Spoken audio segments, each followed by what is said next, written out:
What's up, you guys? Welcome to The Imagination. I'm your host, Emma, and today I'm absolutely honored to introduce to you three incredible warriors of truth, exposure, and healing for all survivors, especially in Israel.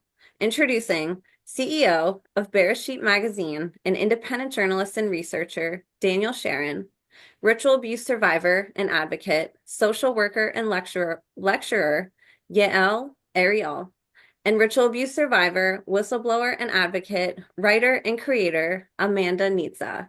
A little bit about these three incredible warriors and their incredible journey together before we get started. In the heart of Jerusalem, Daniel, now 31, forged his early years amid the complexities of a vibrant, storied city. As a young officer in the IDF's elite tank unit, he navigated the chaos of conflict in Gaza a decade ago. But the moral weight of war stirred a profound awakening within him. Disillusioned, he stepped away from military service, choosing a path of introspection and purpose. The arrival of COVID-19 became a catalyst, unveiling what he describes as the horrific truth about global systems. Guided by synchronicities and fueled by the bold voices of truth seekers, Daniel found his calling as the CEO of Bereshit, Hebrew for Genesis Magazine. Born as a defiant response to the fear-driven narratives of mainstream media during the pandemic, Bereshit emerged as a beacon for truth, free speech, and human rights.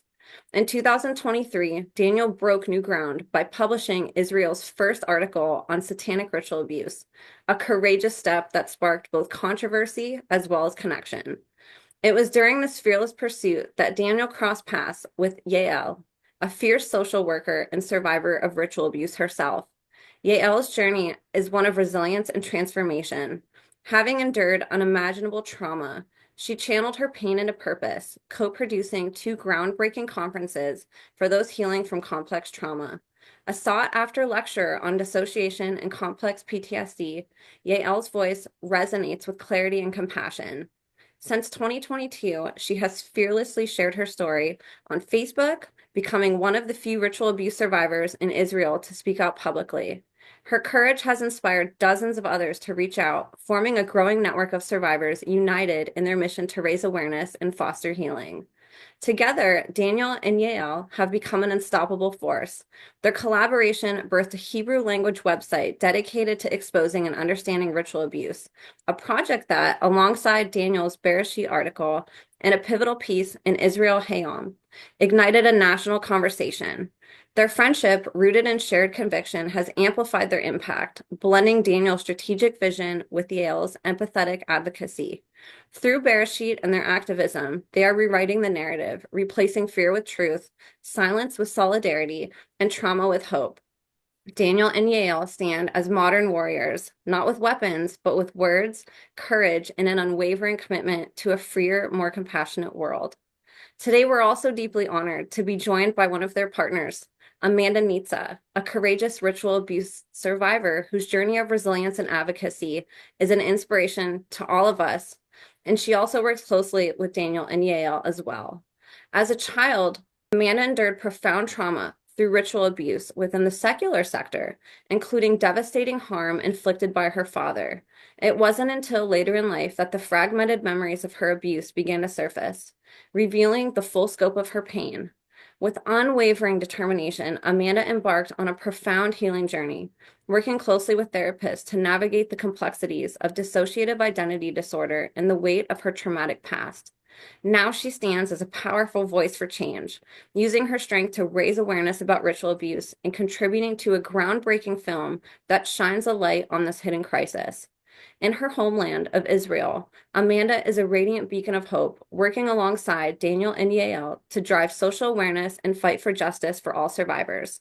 Her story is a testament to the human spirit's capacity to rise above unimaginable hardship, and it's a privilege to share her transformative work and unyielding courage with you all today.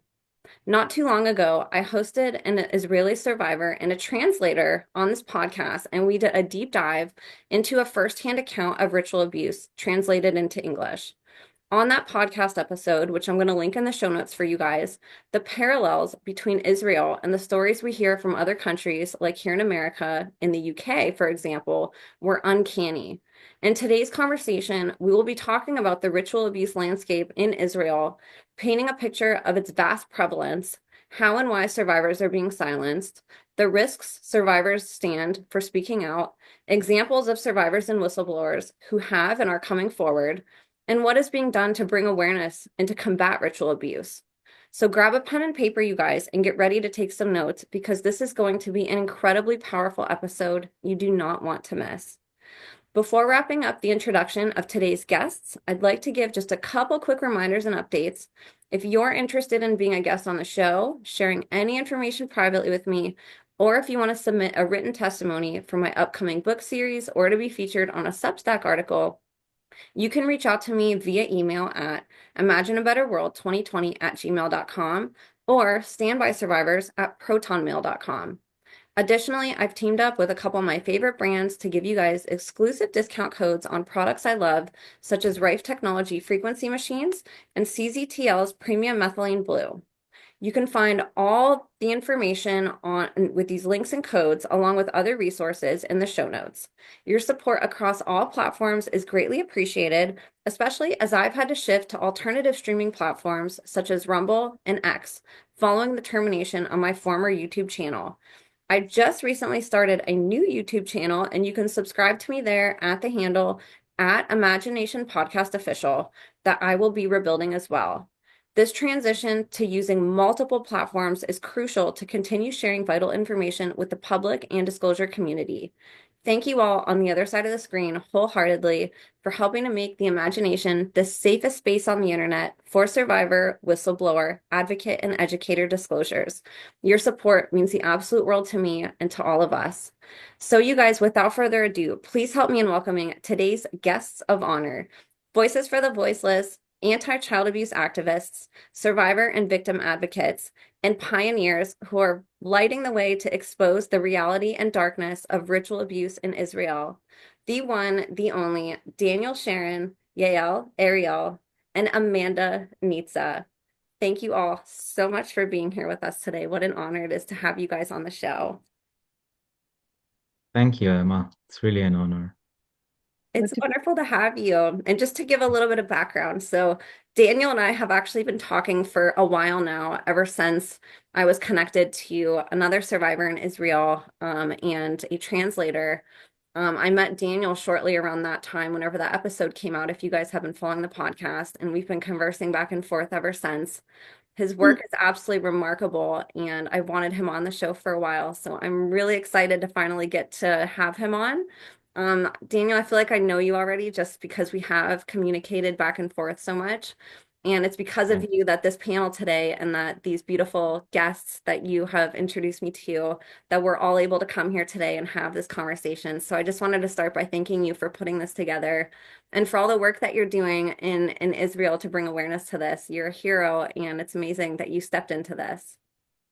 Thank you very much. It's really, I didn't think the introduction will touch me. I see how people are touched by it in the other episodes, and just different to feel it yourself. So thank you very much. And I want to say you're a great inspiration for me too. And a lot of what I do is thanks to your work. So thank you for the platform and everything you do. You're a real angel in this time. It's an honor to get to do this. There's nothing more important than this, and us all coming together is extra powerful. This is exactly what the enemy doesn't want, is for all of us to be here today talking together. So I know that there's a lot to talk about that's happening in Israel, and I'm thrilled to do that because I really think that just with the dynamic of people being sort of self-absorbed into their own media and country, we tend to think that things are either too far away or that they're only happening where we're at. And in exploring conversations like what we're going to have today, you see that this really is worldwide, that there isn't exemptions of places that, ritual abuse is taking place, and we have some really powerful testimonies to share about today and what's being done to help combat it. So I wanted to start, Amanda and Yael, I want to share a little bit about how you guys met and a little bit of background about you two. And then we'll tie Daniel into this since he's been really crucial in bringing people together and helping this journey. But I wanted to turn it over to both of you to share a little bit about yourselves as well and how you met. I think Amanda will start because she's the Okay. older. Yeah, so yeah, I'm survivor of ritual abuse. I grew up in Israel, and that's where my abuse took place. My father belonged to a satanic group. This was not Judaism. I just want to be clear about it because we have enough blood libels. This was satanic, and I didn't really remember anything until about age 24 when my memories started coming up. And it took probably about 10 more years in therapy before the ritual abuse memories started. I did come here to the state for my master in social work at Smith College, and that's when the I had the realization about my DID system, and later on about the ritual abuse. So I've been, for the last 20 years, I've been writing about the topic, and I've written three screenplay. I haven't really started marketing them until about 3 years ago. So I now have a producer and a production company that works with me, and we're in the process of development.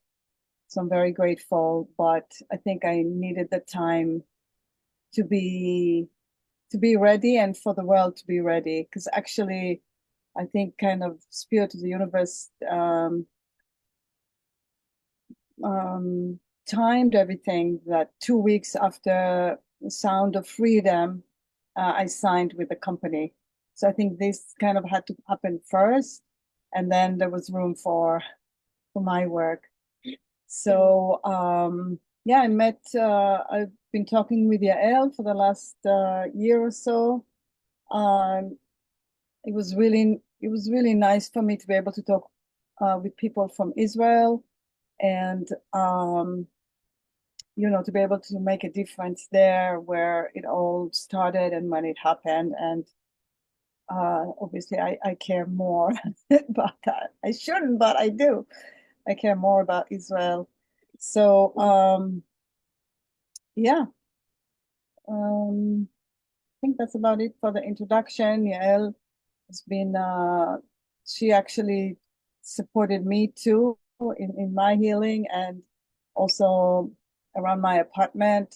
She came to visit, and she said, well, because I really didn't feel like I deserved something nice. And she's like, we're going to do something about it. So she decluttered the whole apartment. She got everything set up a lot nicer. And I was forced to do some nice things for myself. So I'm grateful for that. I love that. Yeah. So I'm 42. I'm a social worker, and I started remembering my sexual abuse since like 10 years ago. I started going to therapy after many years that I neglected it, and tried every therapy that doesn't mention the past. I didn't want to focus on the past. I wanted to look forward, but nothing really worked. And then I was caught in a corner that I couldn't ignore it anymore. So I was forced to go to therapy and start working on my trauma. And then many memories came up, but only after 7 years of therapy, I thought I am done with it. I thought I'm all right, but some things didn't work in my life, so I didn't know why, because I thought I've done everything I could to make it work. And I spent so much money on therapies from all kinds, and that's when the memories of the ritual abuse started coming. I couldn't see it coming. I didn't expect it. I really thought I had much and it's enough. And then at first it was very hard for me to believe. I tried to shut it out. My English is not perfect. I'm trying. So whenever I make some mistakes, I beg you to forgive me. You're doing great. So yeah, I tried to neglect it. After a few times, I saw that every time I don't believe myself, I feel disconnected, I dissociate. And I came to a conclusion that I must accept my memories, even though they're so hard to bear. And then I started working on it on therapy, and then it came to a moment after a while that I felt like I can't hide it anymore, and I wrote a post on Facebook. It was in September 2022. Yeah, I just looked to find the post, so I know the exact date. And I wrote, I was frightened to write as a victim. I wrote that a few survivors came to me with the stories of ritual abuse. And I said it, I know it sounds very weird and you probably won't believe it, but trust me, I got some testimonies. It was back then, I knew very few survivors and me, myself, which I didn't include in my post. And I was sure that people are gonna shout and tell me, hey, you're crazy, we don't believe you anymore, what kind of shit you're posting. And but I was very surprised because the posts went viral. There were almost thousands of likes and many positive comments. Only positive. I think there was no uh, negative comment at all. Everybody said, "We believe you. We believe you. What can we do?" And I think it encouraged many survivors that looked and saw the comments that okay, it might be safe to speak about it. So they reach out to me. So I got around 20 other testimonies from others for survivors that I didn't know from before. And then I started to understand that this is really happening. And after I met the other survivors and I talked to them, it made me feel more confident to speak about it as a victim. After 1 year, I wrote another post, which also brought many other testimonies and only positive feedbacks. I don't know, maybe because people knew me from before and they trusted me because I was advocating for survivors for years before I initiated 2 conferences to CPTSD survivors and therapists, which were very successful. So maybe because of that, they trusted me, and I think. And then all the comments were very positive. So it also encouraged me to feel free to talk about it more openly. And this year, like I don't know, maybe 7 months ago, I came out as a survivor myself. For the first time, I felt strong enough to say that I'm also a survivor. I didn't say anything about the details of my story. I only said that I've been through ritual abuse. People already knew what it is because I wrote it. I wrote about it a few times before, and um, it was very, very powerful for me to come out like that. After I wrote this post, I was shivering for maybe 2 hours, just shivering because I felt so much energy is letting out. letting out. Yeah. And it was very, very, very powerful to see how I hold all this time. I needed to hold it inside and I couldn't let it out, and suddenly it all can just get out. And it was very freeing. There was a backlash to it. I have a restraining order now on my story, so I cannot say anything about the details. I can't say anything about the circumstances, but this is a story, so I'm not gonna share about my own story. But after I knew all these survivors, we started to do something together. We reached out to a few press, to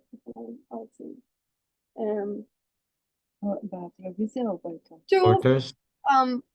people in the press in Israel to start to do something about it. Some of them were frightened to talk about it, and some were too busy because of the war and everything that's going on in the country. And so what happened in the end, that I reached out to a website in America, RA Info, by Jean Reisman. And it was the same time when Amanda wrote her, and we both say that we are from Israel and we are looking for something to do. And she was the matchmaker, bringing us together, and we thank her a lot. And we're going to meet with her soon. We're very excited about it. And so she said, "Oh, you're both from Israel. Maybe you want to be in touch with each other." And we said, "Of course, yes." And since then, we started be in contact with each other. We had phone calls once a week. And I can say that Amanda really, really saved me in a very bad situation. Sometimes I get suicidal, and I called her. And in times when I was very, very like I deal with a lot because of things that I do and because of bringing up the topic that some people are not so satisfied with.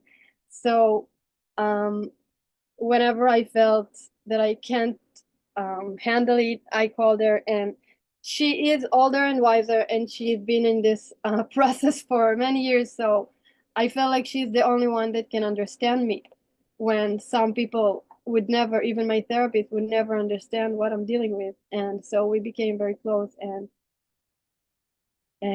then we started to do something together. We reached out to some organizations trying to raise awareness, and some of them were frightened, and some of them were debating on how can they help. And then we decided to start on our own, and we started to create the website together. I was trying to build the website, and Amanda brought all the information because she's working on her script for many years, so she knows a lot about the whole thing of ritual abuse all around the world. So we started working on the website together, and after a while, Daniel just called me and he said, "Oh, we didn't talk for a while. What's up? I saw your post on Facebook." And I told him, "Hey, we're working on a website." He said, "Oh, I'm very good at building websites." So he joined our team. And we would like to say that there is another person who is not here with us on this interview. His name is Israel, and he was also part of our team working on the website, and he really helped also by translating some articles and bringing more information. And the four of us worked together on the website that we just launched 2 weeks ago. That's so exciting. And yeah, ironically, the one that's not here, Israel, he was who translated Nahama's interview that I did. So my audience is familiar with him if they've been following along. And I love that you guys are all working together. And thank you, ladies, so much for sharing. What a beautiful way that you guys united through outreach. I'm really happy that you both did it around the same time and were able to have that connection. It seems like it's been very instrumental and just very healing for both of you. And now you guys get to work together. And I wanted to share, Daniel, you are not a survivor. And I think it's amazing Right. people step into this, especially men. Men seem to be a little bit more scared of talking about this than women for some reason, which Yeah. is slowly changing. But, it's been primarily a lot of women that have been kind of championing this. So I wanted to ask you how you got into this, and then to talk about your journalism, your projects that you're working on, and sort of, what you're helping to contribute to this project that you're all doing together now. Thank you. So I'll start with saying that I'm not too much used to being on video. It's something new for me. I really like hiding behind the words and writing what I can instead of showing my face to the public, a lot of crowd fear and stuff. So I'm really happy to be here because I feel if there is a platform that I feel comfortable coming up and doing this step, it's your platform because your kindness is just something that it's really um it's really soft landing, soft trial to go through here. My story starts around relating to this topic starts around 2020 with COVID. I I was here in Israel and suddenly the whole world was turning around and becoming very, very weird and without any common sense. And I happened to see it for some reason. I was maybe because I was a little bit interested in conspiracy theories and stuff before. I watched the movie about 9/11 and I was like, wow, maybe there is something there. And then when COVID hit, uh, I found myself connecting to a enterprise. How do you say? Like an initiative of a new newspaper in Israel, print newspaper, which is called Bereshit, as you mentioned. In Israel, it's Genesis, which is kind of what we were trying to bring and to start the press from the beginning, from Genesis, to bring something new to the table, without all the fears, without all the um, interests and everything else, and somehow even though we ourselves didn't think we'll manage to stay here for 3 years, we're still here and we're still printing every month a new magazine. And there is a website and we're posting stuff online and everything. We're a really small team. We're like something like 3 or 4 people that are working on the magazine and many writers that write voluntarily. Um, we have everything from everything. We try to in like from one side to bring awareness to the dark places, and on the other side to bring um like to put the spotlight on life itself. Like we bring a lot of stories of people, and we have like a whole section about animals and about plants and about a lot of stuff that you will not find in mainstream media currently. And during this time, something else that happened is that I bumped into your podcast in my research and in my investigation into what the hell is going on in the world. Since I was like, okay, something really fishy is going on. Let's find out what. And I reached the subject of ritual abuse, and I was as I think everybody who hears about this topic, my mind was blown away. And I had this voice in me that said, like, I have to find out, even if it's not true, I have to find out to see for myself if it's true or not, in order to sleep at night. Like I can't live with the doubt that it's happening without doing anything about it. So I went down the rabbit hole and found your podcast and a lot of other information about this stuff. And I realized that it's a real problem in the world and it's not something that is a conspiracy in any sorry. Maybe there is a conspiracy, but there is no conspiracy theory. Like there's no theory here. There's like a real deep and dark conspiracy that transpires here. So I started researching. I came to the editor and I told him, which is a good friend of mine, of course, and I told him, I think we need to write about it. At first, he was like, I don't understand. I don't think it goes that deep. Like it was a little bit, it didn't feel it's right back then. But I kept on trying to show him it's a real thing. So he told me, in New York Times, there is a rule that if you have like an investigative report, you need to bring two stories from people that actually went and that actually went through this and actually survived this.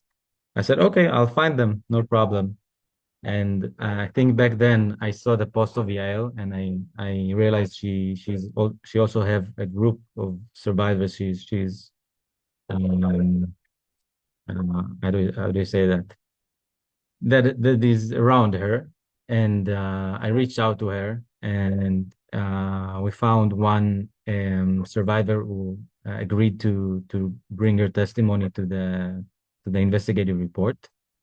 And she's amazing as well. I really like, appreciate her courage, even though it was anonymous, but she was actually the first survivor to come out and speak about ritual abuse in Israel. Um, and since then, I think this was kind of like a seed that was sown in the Israeli collective mind in some way. Um, because back then you couldn't find any information about it. If you looked up ritual abuse in Hebrew in Israel, you wouldn't find any information at all about it. Like there was no information about it at all. Maybe just one website which didn't feel so like it wasn't even finished. Like there was one website that spoke like a word about it, and that's it. And since the article was out and no one else was talking about it, we were in the first result on Google, so everybody could learn about it from a trusted source, which was really interesting and nice. And I kept trying to update on the story. And then I think I looked up on Facebook like ritual abuse in Hebrew to see if there is anything new. And then I saw Yael's post from maybe a month before, and what she spoke about happened, and we met. And beside the website, I think we both agreed that we really connected. Like for me, it was special to meet for the first time. Like I know it's happening, but for me, like to see it in first person and to experience it and to experience the DID and how it works and the beauty combined with the horror combined with everything in the story, it was very powerful for me and I think for us, and we became really really good friends in this journey together. And then we started to build a website, which, as Yael said, was published 2 weeks ago. And in a really interesting synchronized event, an article Yael helped happen in one of the biggest, yeah, like I think it's like the third biggest newspaper in Israel, which is hundreds of thousands of people receive it every month. Was published on the same day we published the website. Like it was actually the same day, and it kind of created a great ripple effect because since then, the topic really reached the news. Uh, First, I'm sorry if I'm taking too long, and if you have something to add, let me know. But first, like, so the website was out and the article was out, and then happened something which is hysterically unpredicted, but predicted if you know what's going on. A daughter of one of a sitting member in the parliament in Israel came out in a video on Facebook saying she was ritually abused by her parents. And thankfully, this person in the parliament is not a very well loved by most, I would say, people in Israel. So a lot of people really took it and spread it away, spread it out. And I think the what happened in the other side, they were so scared, but by what's going on, that they had a gag order on the story, but they had also a gag order on the gag order. So nobody could know there is a gag order. So everybody just posted it all over the internet without, and it reached, I think, more than 3 million views. I would like the original video reached 1 million views, and there were a lot of reposts all over the internet. Everybody knew about it, and it's a country of like maybe 5-6 million people in the Jewish Israeli community. So it's like it's a bit more, but you have Muslims and Christians, but Jewish community, I would say something like 6 million, 7 million. So it really reached almost the whole country within a day. Like the term ritual abuse, which nobody knew about before, was suddenly all over the place. Like everybody was looking up what's ritual abuse, what's ritual abuse. And then they could reach our website. And yeah, because we try to repost it everywhere, and people helped us repost it on posts about it.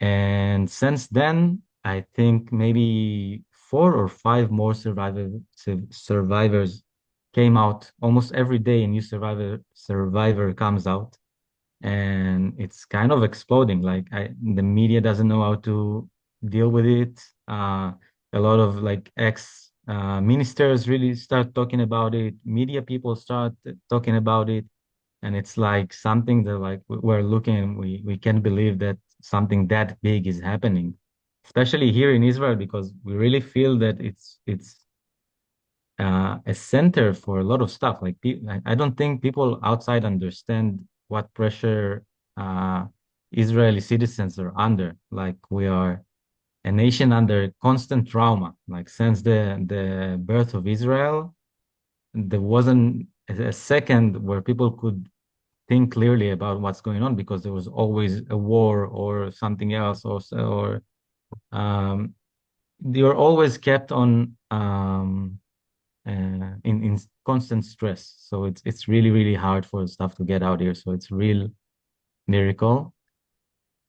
I think I can keep on speaking about it for hours, but I want to give you a little bit, maybe to ask a question, or maybe to give it to Yael or Amanda, or what do you think? I'd love, well, first of all, thank you for your work. That's groundbreaking that not only you brought sort of the first article bringing awareness to satanic ritual abuse to the public eye, but that miraculously, and how you said synchronistically, you guys all happen to come together at such a perfect time where the website could come out at the same time that these headlines are also coming out at the same time, so people can have a resource finally to learn about what this is, and it's not just buried again like it's been historically, and Mhm. that is really interesting. And I'd love to talk about what you were just saying a little bit more, and maybe hear a little bit from Yael and Amanda too, being survivors.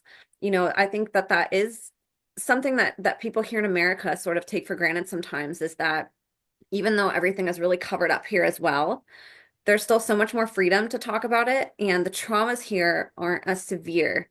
We have these little micro traumas, and once a decade or so we have something really bad that happens, but our country isn't always at war like on our soil, and we don't have a lot of these threats that people in other countries do. And so we have some of the freedoms to talk about this, and I think it's hard to comprehend being so stressed all the time that like you can't even think about the abuse that you're going through as your own person, and how to express that. You're just trying to survive every day. So I'd love to hear a little bit more about kind of historically how, abuse has been treated in Israel, sort of what's contributed to some of the cover-ups, because as we're finding, this is just as much of an epidemic there as it is in, say, America, in the UK, and some of these other countries that we know it exists a little bit more prevalently. And I'd love to also hear a little bit about some of the laws and restrictions and even risks that survivors take when they do want to come forward, because that's also very different than some of these more Western civilization and free speech countries, I should say. So I can say I don't think it really so much there is so much difference. Like I mean, by the terms of laws, because Israel is a democracy right now. We never know what's gonna happen tomorrow, but for now, it's still a democracy, and we can talk about it. The problem is, as in any other country, I think that some of the uh, perpetrators are very high ranked people. Some of them are rabbis, some of them are members of the parliament, some of them are people that are very powerful, and that's why many survivors feel very afraid to talk about it. Me, as I came to realize and remember more and more of my of what I've been through, I just told Daniel a few days ago, if I come to the police to give my testimony, they would never believe me because it's too crazy to believe. What, and I know what I've been through because I have to deal with all the trauma and everything that my body tells me, and I believe myself. But it's so hard to believe that somebody's gonna believe me if I tell them this horrible and crazy things that I've been through. And I think many survivors feel that as well, that even if they take the courage and speak up, nobody's gonna believe these crazy stories. And that's also part of the quote message. And they actually tell you growing up, nobody's going to believe you. They're going to think you're crazy. And they put so many threats about what will happen if you tell on so many levels. And it doesn't stay in the level of word. You see people being killed, so they're protected on all these levels too. Like, it's just very hard to overcome all that. And also, there is a problem of I grew up in a religious society, and many of the survivors that reach out to me, I don't know if they are the majority of the survivors in Israel are from religious societies, but the majority of the people that came to us are from religious backgrounds, and some of them from the Orthodox, and some of them are from the ultra-Orthodox societies that are more closed, and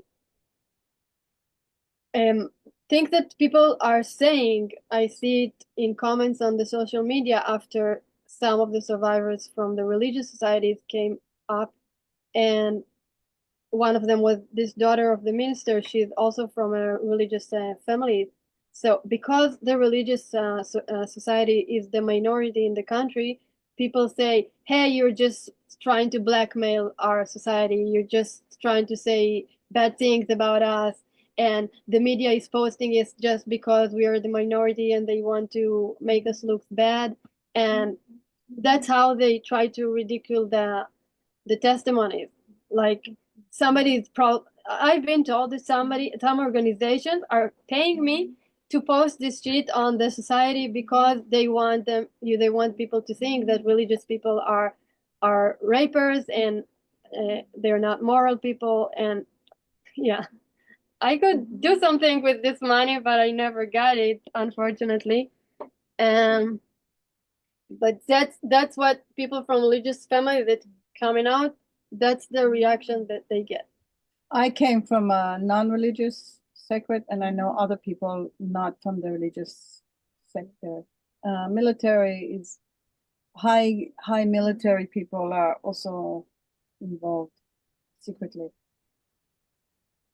Yeah, it seems like it's kind of a pattern, like listening to your podcast, see many survivors coming from Jesuit family or like Mormon family or like from communities where it's really easy to hide because they look outside so perfect and calm and not where you would expect such horrors to happen. And also in Israel, like there's a lot of beauty to the religion, to Judaism, and I think all of us would agree that it's something we really connect with because it's I think it's a איך אומרים זכות? Uh, how? Privilege. It's a privilege to be a Jewish guy living in this time because we like it's the center of the culture of almost the entire world. Even Christianity is based on it, and Islam is in a way based on the same stuff. So we're really connected to it, but because there is a lot of beauty there, it's really easy to hide inside those closed communities. And also what Nitza says, it's also connected very much to the military and a lot of stuff that goes on there. And I think one more important thing that like understood with time, like listening to your podcast and other survivors and Annika Lucas coming up and on PBD and speaking about the Rothschilds and Rockefellers, is that this country is basically was built by the money of people connected to this cult in a way. Like the whole, you wouldn't find a city here without Rothschild Street. And many cities and towns in Israel are called after the Rothschilds, whether it's Jacob Rothschild or other Rothschilds and stuff. So I think we are really in a really big problem here because we are Jews and in a way it was easy to hide inside the Jewish people because then you can use the anti-Semite card on everything that say about you. So it's really, I think it's you have to admire their intelligence for doing it such intelligently. But I think like Israel, even like the fact that you don't hear about Israel in the US or everything else, like you don't hear people from Israel speaking about anything, is because a lot of this stuff, because we're so in like inside our own trauma, inside our own stuff, and very disconnected because a lot of people uh, don't like us because the war in Gaza and because everything else, which we can go into, but it's this itself is like I don't see how it happened without people from the inside letting it happen. Like they it's like I have friends who died there and family, like friends of family who, and it's horrible. But and then it's horrible also to see the reactions from the truth community about like how a lot of this is fake and how they are just killing people, and which I would be the last one to say like army is a moral place to be and war is a moral thing to do, but people here are really fighting for their life or their at least they think they fight the right war because this is the way they're brought up and this is the way they're taught, like this is the enemy and you need to and you see it in your eyes like they do attack us, and it's a very complex situation. That's what I'm trying to say, and maybe ask the international community to see that the people of Israel and the Jewish people are just like everybody else. Like there is good and bad in everything. There's good and bad in Christianity. There's good and bad in Islam. And there's good and bad in Judaism, like everything else. It's not like the Jewish people are in charge of all this. Is like a certain faction which is embedded in all cultures and religions is against the rest of humanity. And this is how we should treat it. Yeah.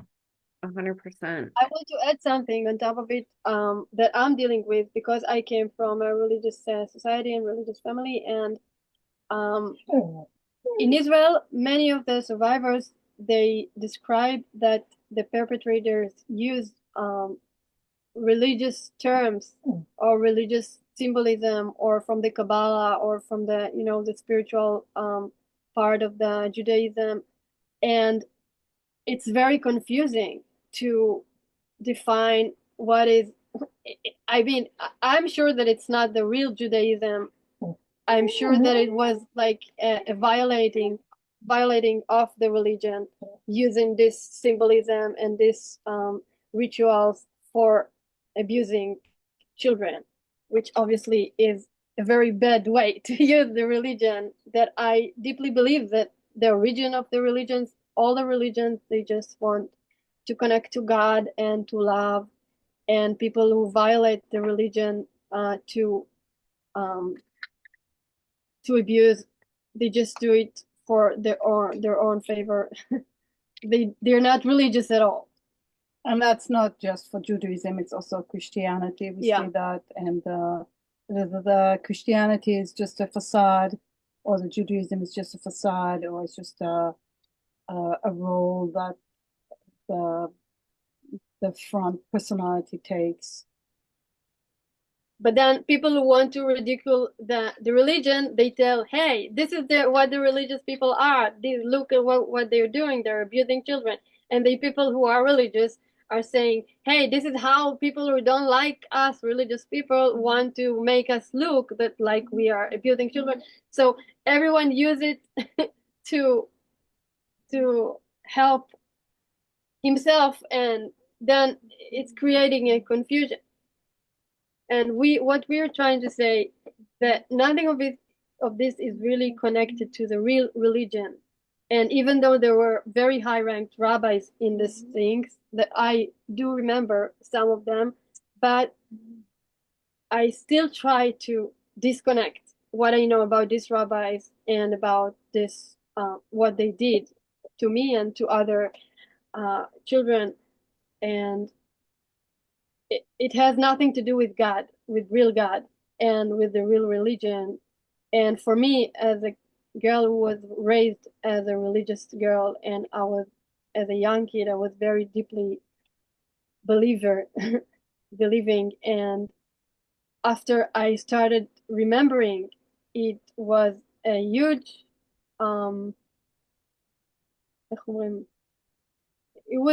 it was hard for me to keep believing, because how could these people do it in the name of God and in the name of the purest thing that you ever imagine? And it's a process that we all survivors have to work through to find our own God and our own connection to God, and clean it from everything that they try to put upon it.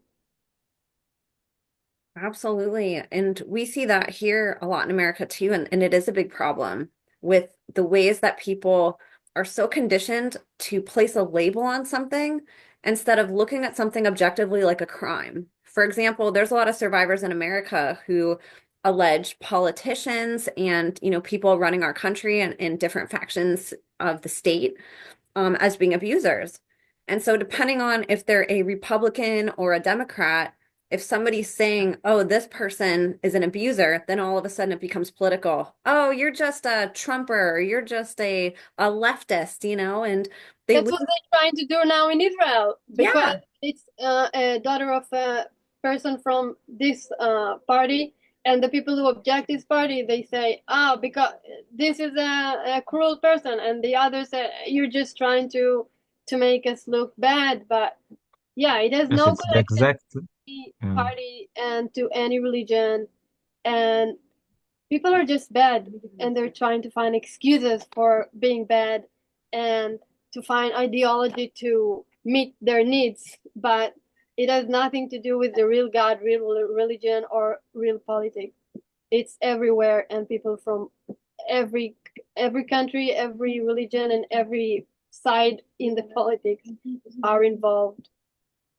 I think it's interesting to see like how it's exactly the same playbook. Like they don't have any other cards, and once you see the playbook and you see it playing along in different countries, you can't miss like the thought of, okay, something really off is going on here. How can there be like the same way of dealing with the same stories in two different countries? Like it doesn't make sense. Like the same with COVID. Like it was always the same way they treated every single case, whether it's in Belgium or in New Zealand or US or Israel or everything else, everywhere else. And I think this is what people need to start seeing, like how they're doing the same thing and how like they don't have many cards. Like once we understand like they really don't have many cards, you start to understand what you need to do in order to bring awareness to that. Because, for example, the card of crazy, which is being thrown away on maybe I think maybe all survivors, is very easy to counter with many testimonies. Like you can say one person is crazy, you can say people are crazy, but you can say 100 people are crazy if they're telling the same story and they're from different backgrounds, and they're all saying the same thing. Same thing. Like it doesn't make sense. You have to either deny it consciously, like saying to yourself, like, I don't want to look at this. I don't. Maybe there is something there, but I don't want to look at this. Or you have to look at this. Like these are the two options you have. Um, so yeah, so I think like the articles that came out together and a lot of information. Also, there was an article suddenly in the psychologist website in Israel, like one of the biggest psychology website, speaking about how to treat SRA, and another article. I thought maybe I could share screen and shows like the translated versions, Absolutely, also yes. like of our I- website that we just built, and Absolutely, yes. also of the articles that recently were published. Maybe we could read a few words if you would like, Absolutely, and see yes. Let's like do it. what's been published. Yeah, Yeah. thank you. It really goes to show, though, how deeply they've ingrained division into all of us. Instead of pointing the finger at the people committing crimes, they've got us all on this really low level thinking where instead of looking at the actual problem of, oh, wait, they're talking about child abuse, all of a sudden we're pointing at each other and saying, oh, no, you think differently of me, so you're trying to attack me. Instead of us coming together and saying, wait, people are hurting kids. We need to throw out Yeah. our political differences and our religious differences, and we need to come together and fight the people who are hurting kids. So it Mhm. is, that's such a good point that you bring up about how it's the same story, different book in every different country, Mhm. and again, let's commend you guys for this incredible contribution. I know you guys translated this, so if people on the other side are watching and you see that it might not be perfectly worded, the original website is in Israeli and it's not in Hebrew. American. So I think it's actually translates really well. Like we can see exactly what it is, but this is translated, so it's not going to be 100% perfect. They did this to help all of us in America be able to see this. So I'll let you go ahead and share. This is an incredible resource. And Thank also you. added to that, we added a sentence to educate people um, how to translate the website if they want to look at the website by their own. So there is instructions here how to translate it because I think the information is relevant for everybody. It is. And on my Yeah, and I think computer, when I opened this, I actually had a pop-up window that came up right away and said, "Do you want to translate to English?" And I just had to click yes. I think, Cool. yeah, yep. So I think a lot of people too, they should have a pop-up window too, hopefully that will just come up. But this is an incredible accomplishment and kind of a first of its kind, it seems like too, for your country. thank you. Yes. It's kind of like the Tower of Babel today. Like there is no language barrier, which is amazing but scary at the first time in the same time. But And this here I think it really it's helps. Yeah. ritualabuse/israel.org for people listening. Yeah, ritual abuse dash Israel.org. Yeah. So we have here also like what's ritual abuse and a little bit of background about what's ritual abuse. The term ritual abuse refers to organized group abuse that ignores physical, emotional, sexual, psychological, and spiritual components in a repetitive and ritualistic manner, often in service of an ideology or belief system of a group of abusers. Although the phenomenon was previously considered a baseless conspiracy, hundreds of testimony that have surfaced in recent years indicate that this is a significant phenomenon that occurs all over the world. We continue to speak about it a little bit here, and also in Israel. This is maybe important, so I'll read it in full. Maybe In recent years, instead of hmm? maybe just tell Okay, it. I think it's hard to follow sometimes when we read. okay, so I'll just speak. Yeah. When we talk, it's very So easy to understand. yeah, thank you. So actually the first big journalistic um, article or something about ritual abuse started actually in 2019 by a guy named Chaim Rivlin, which who did an investigative a TV documentary, like two parts documentary about it's called The Dark Secret of Jerusalem. It was a story about 200 kids from like Orthodox neighborhoods in Jerusalem, which came out and told the parents that they were kidnapped to underground tunnels and like churches and synagogues and a lot of other stuff. And horrible stuff was going on there, and they were like, everything that ritual abuse covers. And this was one of, I think, the first like window that opened it. Like it wasn't like turned ritual abuse. It wasn't like the conclusion wasn't that there is like a network or something like that, but it was like the first time anyone spoke about it in mainstream media, like the first reference. After this reference, I published the article in 2022. Children of No One was the name of the article. We have it here translated also, um, which basically looks at the events of the investigation by Chaim Rivlin and compares it to the Satanic Panic and what transpired in the Satanic Panic. And actually, what I was trying to do is again show the playbook. Like the police used the same playbook as they used back in the Satanic Panic. Like they used the card of it was incompetent therapist who uh,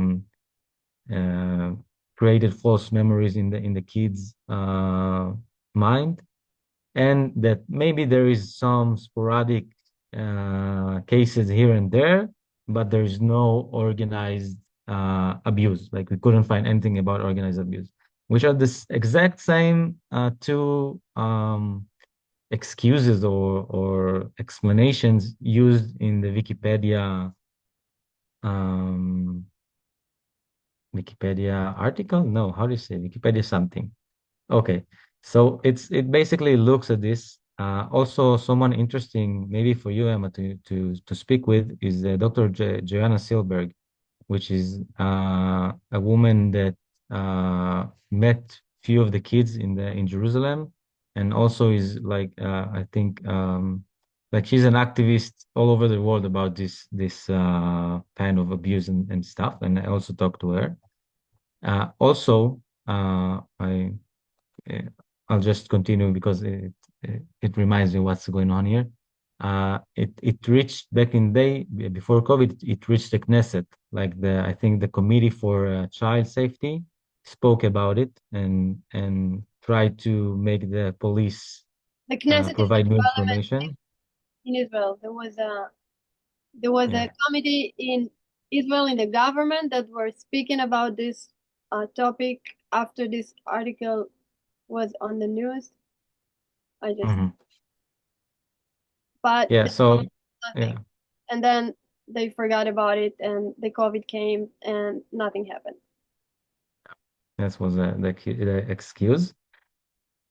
And the police stated, of course, like we researched, we investigated, and we couldn't find anything more than we told. They arrested like one very not really connected person to the case. But what's more interesting is that talking to Joanna Silberg, I also realized there are many cases in Mexico, out of all places. Like the Mexican, how do you say? The Mexican Center for Defense for Children published in 2021 a report. I don't know if you've seen it, which claims a pattern of criminal activity similar to the pattern in Jerusalem. And they actually contacted the Israeli investigation team back in the day, like Chaim Rivlin and Joanna Silberg, and they had a slide which shows like the same pattern of abuse in Israel and in Mexico. And as you can see, it's the same as any ritual abuse case. Children are being abused in groups, being taken out of schools, multiple offenders acting simultaneously, extreme psychological and physical violence, and etc., etc., etc. And then the next part is the testimony, which I spoke about before. about like the first testimony in Israel, which actually referred to ritual abuse. You And can this also was the find it one here. that you had published in Yeah, Bereshit, right? Yes. yeah. Thanks to Yael, which connected us. And yeah. Now we're gonna move to the article in Israel Hayom, which was published like on April 2nd, like 2 weeks ago, and started this whole mess. It was called The Bottom of Black, Girls Raped in Cult Rituals, Revealed the Horror Investigation. And Noam Barkan, which Yael and I also sat down and spoke with, was a really, really like think she's kind of like a bug inside the matrix. Like I would never expect something like that coming out from a mainstream media um like company. And speaking to her, I realized like wow, there's like a real chance of someone who really cares about this stuff and wants to bring truth to that. And at first I couldn't believe it. I was like, okay, you can maybe you'll write it and then your editor will tell you not to publish it or something will happen. It will, there is no way something like that could be published on Israel Ayom. And then it was actually published. And as you can see, there are like hundreds of comments and it's a really, really thorough and important read. If anyone wants to understand a little bit what's going on in Israel. She interviewed, I think, about 10 women, right, Yael? 10 survivors of ritual abuse in Israel in times where there's nobody out yet almost. And I think I see that as an historic event, not less than that. And after that, also Ma'ariv, which is another mainstream, I think one of the most mainstream media, published an article which is named "Ritual of Pain, Ritual of Sexual Harm, when worship turns into horror," and also speaks about ritual abuse in a way which, in one hand, is very polite and tries to bring it to the masses, but actually speaks about it in the mainstream media with a lot of followers and a lot of people speaking about it. So things started to heat up. I just want to I say, I Yeah, just want to say thank you to sure. Noam, um the person who posted this big article. She's very, very courageous woman, and I think thanks to her courage to post such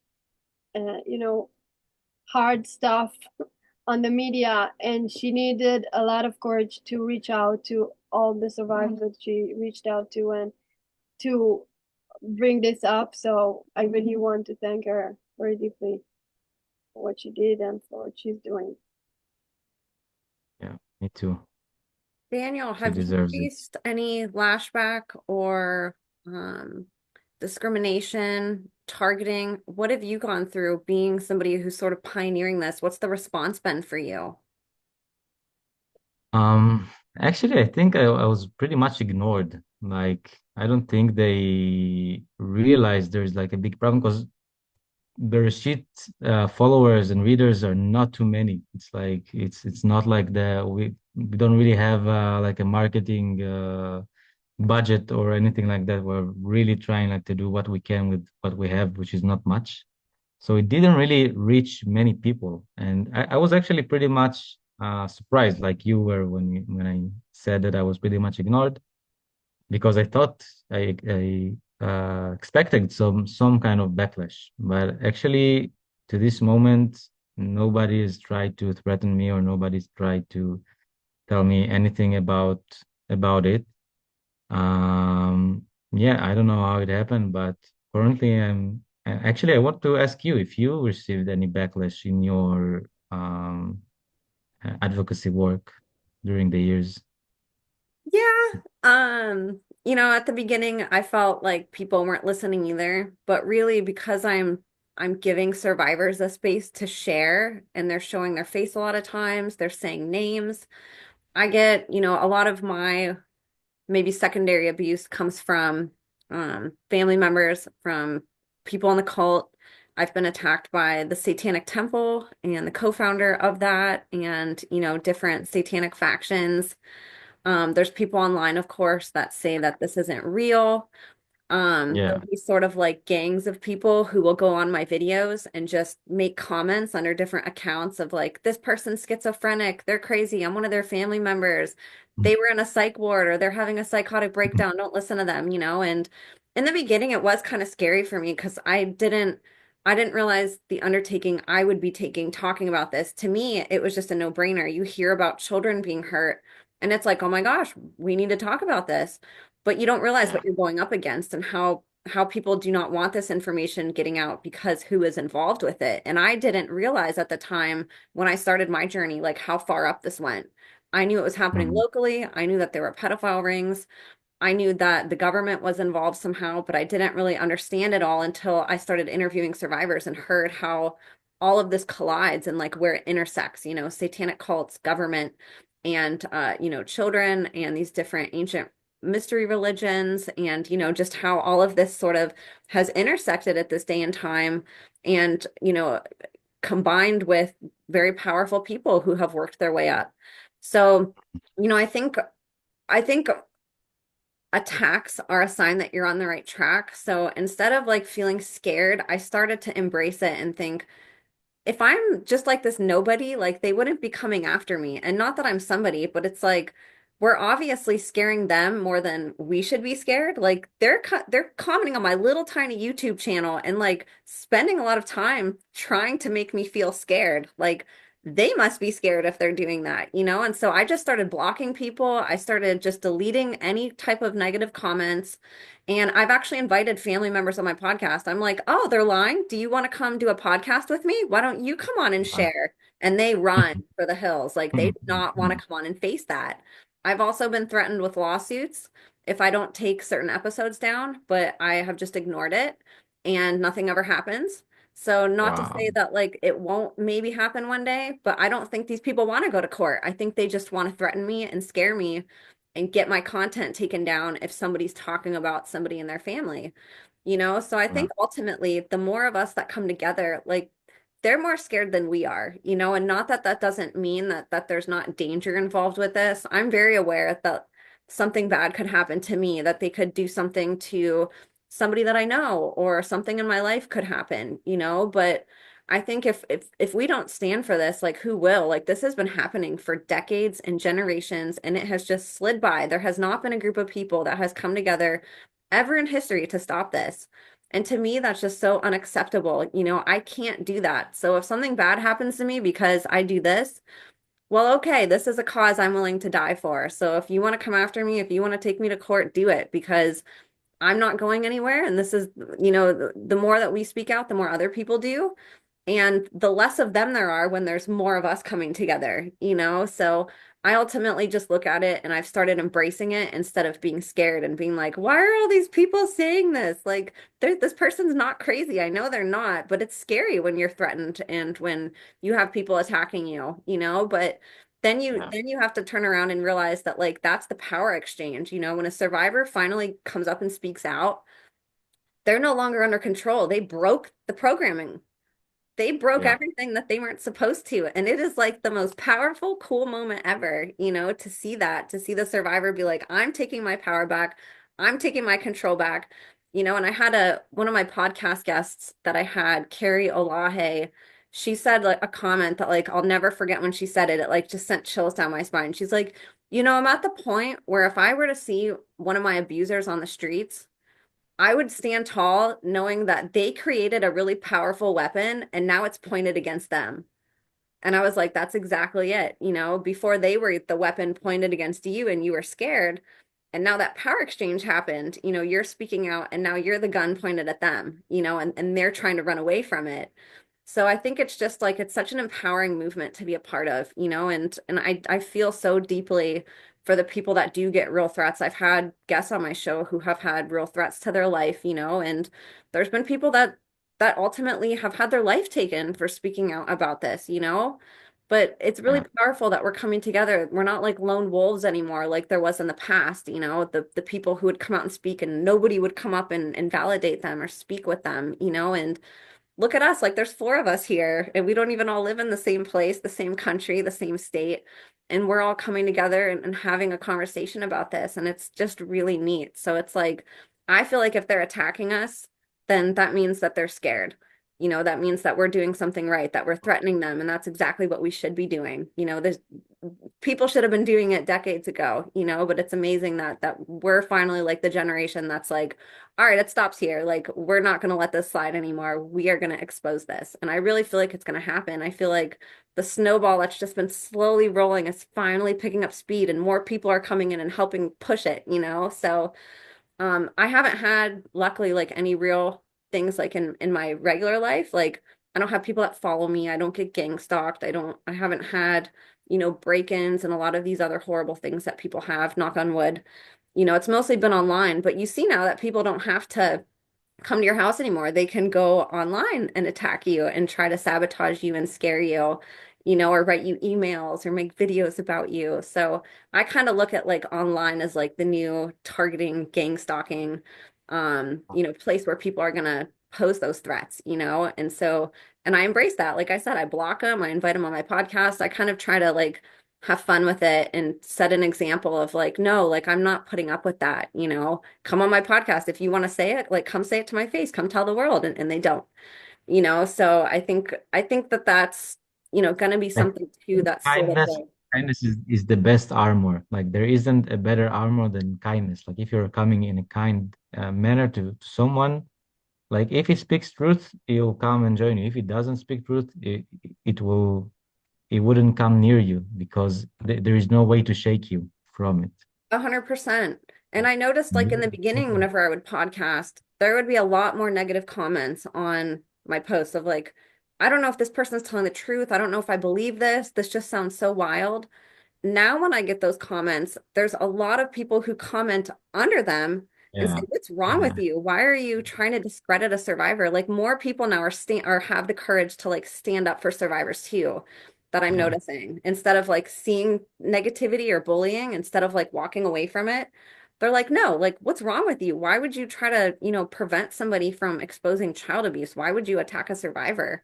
And I think that's just going to continue. I think the more people that try to troll survivors, there's going to be more opposition to that. People are going to start pointing the finger at them and being like, "Why are you doing that? Like, what? You're the one that needs to be in the psych ward. Like, Yeah. you are the Yeah. schizophrenic weirdo that's like trying to discredit and bully an abuse survivor. Like, who are you?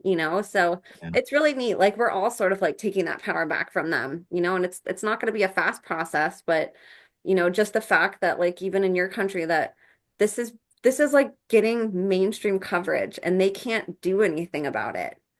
Like that is so incredible to hear that, especially from a country where this has been so suppressed for so long, just because there's been so many other things that have taken precedent in the news, the wars and everything else, and all the constant, traumas, like you said, have always sort of like been in the forefront. And now like this is finally starting to like catch wind and become important to people where they're like, wait, this is happening too? In addition to all this other stuff, like this is happening. This is Yeah. this is bad, so it is, it's really neat, and it's cool to see these different survivors from different countries and journalists stepping up and caring about this finally. I think in a way, like we're in such chaos here that it makes sense. Like people are, oh, okay, I can see that. I like it doesn't even blow people's minds out because like things here are so crazy and so Yeah. out of any The last reasonable year and a half since the war began, since October 7th and the attack from Gaza, and then the war in Gaza, and then things politically are so crazy right now that people can believe anything about anyone because the government is acting so weird, and more people are trying to are starting to understand that something is off. And now, if you tell about some of these people that he was involved in ritual abuse, people would believe it, and they wouldn't have believed it before. I think it's because of the crazy 1.5 year that we had now that people lost belief in so many things, and the ground is shaking so badly that they understand that something is really, really bad in many levels, and then you can reach them like in a better way. And also, I would like to add that regarding what you said before about like the power returning to us, that I think what happens in Israel is like a really big testament, like how much power a person which speaks truth have. And here I want to point the finger at Yael, because Yael started maybe I think a month ago or 2 months ago to write like a diary, like yeah, she posted a diary every time a new episode about her um quest. How do you say? Like a journey from healing from ritual I started abuse. to feel unsafe in Israel, so I moved to the US for a while to be with my friend Amanda, and I started like 2 months ago. I started posting about my journey here, about recovering, about remembering, about what I'm dealing with regarding this, situation. Yeah, Um, and then she posted like I think maybe 6 episodes. When the sixth one was like each one received like hundreds of likes and thousand like a thousand of likes and hundreds of comments, and like people were like, wow, okay, they were waiting for, I was waiting every time for the next episode to come out. And then the last one, which you haven't posted anyone after that until now, like uh, currently, but it was the one that spoke about the website and about like coming out with this, and it was really really emotional and very very beautiful. And she's writing like I don't know how to explain her writing, but she writes so beautifully. Like she has this. You probably know this. Like these people are special. Like the people who went through this kind of trauma are really like talented in so many ways, and it's just inspiring to see like how art goes out of people who experience such horrible stuff. And this post, and I think the website and everything there was like the trigger for the whole country to know about, to hear about ritual abuse. And I think it's amazing to see, of course, like it's a lot of stuff that uh, combines together. But I think Yael here have a lot of um, like she has my respect as someone who really, really helped this come out in Israel and make it something that maybe could change. Like I couldn't see it happening 3 months ago. It was like, okay, I'm doing it for myself because I can't leave myself if I don't do anything. But then it's like, whoa, something is happening, something is moving, and the ground is shaking. So I think every voice really, really, really has a lot of power, and you don't even know how much power your words can what they create and what they do and who they reach and what it ignites and stuff. So yes, thank you, Yael. You're amazing. I can add something. Yeah, could you talk about your writing a little bit too, and like where people can find it? What? On my Facebook channel, my name, Yael Ariel, it's in Hebrew, but I don't know how it's translated. But I wanted to Yeah. say that a few months before I moved to the US, I was in a very bad situation dealing with my own stuff.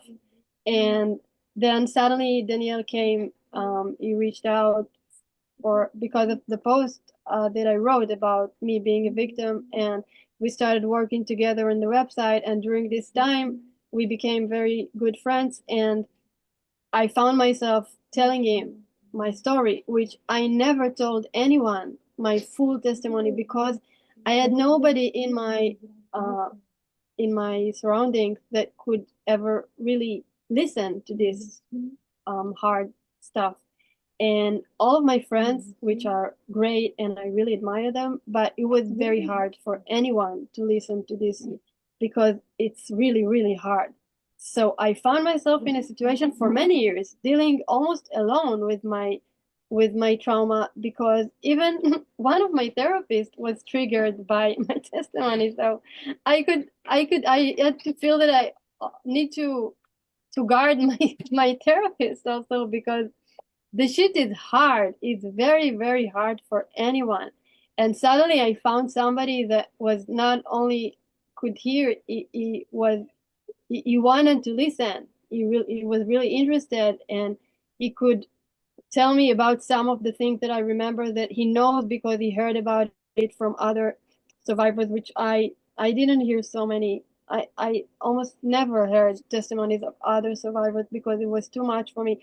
So he could tell me, hey, this is what they say, and it's the same stuff. And then I could really believe myself more or validate myself. And it was so meaningful. I mean, it really changed everything when somebody is willing to listen to you. And for us, ritual abuse survivors, it's very hard to find somebody that can really listen to this. So it made a really change, and also encouraged me to go for my journey and move out of the country and being able to speak up more in details, more than I've ever could, because I didn't feel safe enough to talk about this stuff when I was in Israel. So I just wanted also to thank Daniel, but also to tell other people how powerful it is for survivors to have somebody that listens to them, that is willing to sit and believe them. It makes a huge difference. And I don't think I was the same if I didn't have this experience. That's so amazing. That is so touching. I love that you guys have all come together. And Daniel, I wanted to ask too, a lot of people do see a lot of this and they don't believe it. What made you believe this and, continue your journey and learning about it and not just writing it off? Hmm. It's a good question, which I'm not sure I have the answer to. Like, what made me stick to it and investigating instead of like looking away. Um, I think I'm like a curious person from like since I was a child. I really wanted to. It's so cute. Sorry, it's my dad's And dog. So cute. He's been loud. The baby. That's why she had to go back and forth. He started crying. Sorry. It's okay. it's okay, We love of puppies. course. He's a puppy. They're so cute. Oh. Yeah. Okay. So I think I'm a curious man from birth. Like I was born curious, and always like my mom always said that I'm like upside down. Like everything people do, I'm like, no, I need to do it the other way. I can do it just because people do it. Like it doesn't work for me. So everything was like because the society is upside down, which I didn't understand back then. But I was like, no, it doesn't touch. I don't see how this is the way to build a good life with love and happiness. Um, so and also like I was a little bit pre conditioned to it because I started the years before COVID to I don't know, just to watch like documentaries out of curiosity, like about 9/11, about stuff like I don't even remember. And then when COVID came, I think the movie the Fall of the Cabal, like a friends they like sent me the link and told me like you need to watch this, like you need to understand something. And I watched this. I was like, okay, I'm not sure about everything here, but I need to check this child trafficking thing because it seems like it's a real problem.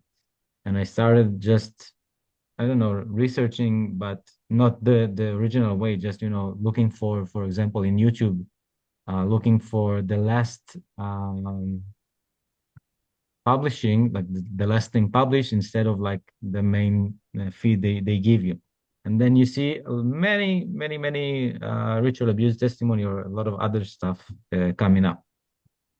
So I started researching and saw like and there was also like the ITNJ, which they did like a big conference about ritual abuse and all this stuff, which also was like, okay, there is something here.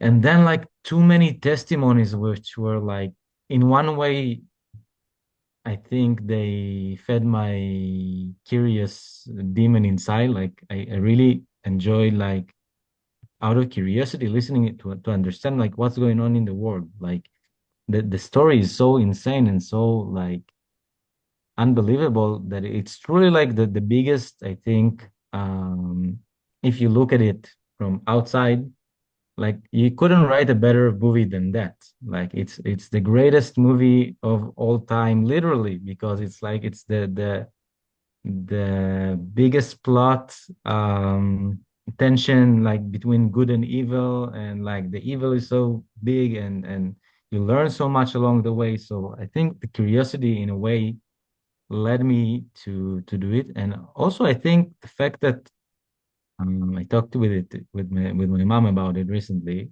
The fact that I grew up like in a normal house without much trauma and without like, I think I was kind of protected also in the military. I wasn't like, even though I was fighting in a war and stuff, I never had an experience which I was like face to face with death, I would say. Like I was always like always around and near, but never something I was personally involved with.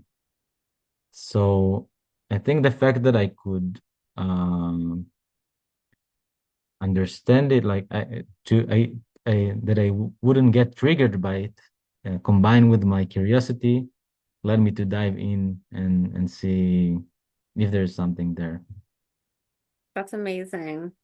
For other journalists out there, independent, researchers, independent journalists, people that maybe are like you and have a curiosity where they believe it, but maybe unlike you, they're too scared to talk about it. What advice would you give to them if they're like, gosh, I really wish I could. I'm just so scared. Because I know in your country, there's opposition, and these people aren't necessarily bad that don't want to talk about it. It's not like everybody in journalism is bad. A lot of them are actually Mm. scared. Like they want to talk about it, but they're scared. What advice would you give to them for overcoming that? And any examples from your story on how you did, because you took a big risk too, coming forward and championing being a pioneer in your country to talk about this. Thank you first. Really thank you. Um, I don't know. For me, it was really simple. Like I think it's kind of like it was for you. Like, okay, if kids are getting hurt here, there is no question about what I should or should not do. Like, if I reach the conclusion that, okay, I researched it and I realized kids are getting hurt on a mass scale in a way that we haven't heard of before, like in the most horrific and terrible way. It's something that I would never be able to sleep at night if I don't do something, the minimal thing, that anything to stop it. Because I don't see how it can come together. So I think um for someone who wants to speak about it and doesn't find the courage, I think just start small. Start with posting something on Facebook, just speak about it, just get it out there and see the comments.